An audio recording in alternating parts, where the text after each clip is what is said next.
Ifeoma was known for her warm smile and good cooking. She sold food by the roadside, always fresh, always tasty. But behind her smile was a woman quietly breaking. At home, her husband, Dapo, had changed. He used to call her my queen. Now he barely said her name. He used to rush home for her food. Now he came back late, smelling like strange perfume. Some nights he didn't come home at all.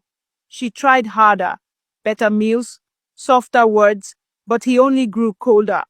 She would lie beside him and feel like a stranger. Then one night, she heard him on the phone with another woman. "Don't worry," he said, laughing. "She's just someone I live with." That night, Ifeoma picked up her pillow and moved to the sofa. She didn't yell. She didn't cry loud. She just stopped sleeping in a bed that had no love. Days turned to weeks. She slept on the sofa every night. Dapo never asked why. Then came the rainy night that changed everything. She made his favorite, goat meat pepper soup, and placed it gently on the table. He tasted it, spat it out, and yelled, "What is this nonsense?" He kicked the bowl off the table. Soup splashed across the floor. Meat rolled under the chair. She didn't speak. She just stood up, walked to the room, packed one small bag, and left him a note on the sofa. "I gave you everything I had, my love, my care, my strength, but I can't sleep where I'm not wanted. If you ever feel cold, remember the sofa."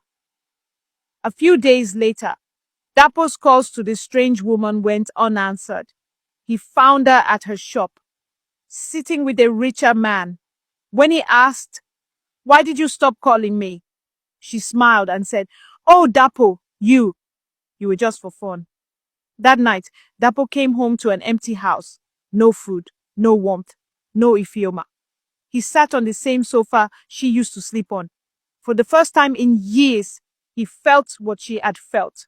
Unwanted, unloved, alone. But it was too late. Ifeoma had moved to another town, started her own food stand again, and found peace. Her smile returned, not for Dapo, but for herself. Moral of the story: a home without love is just a building.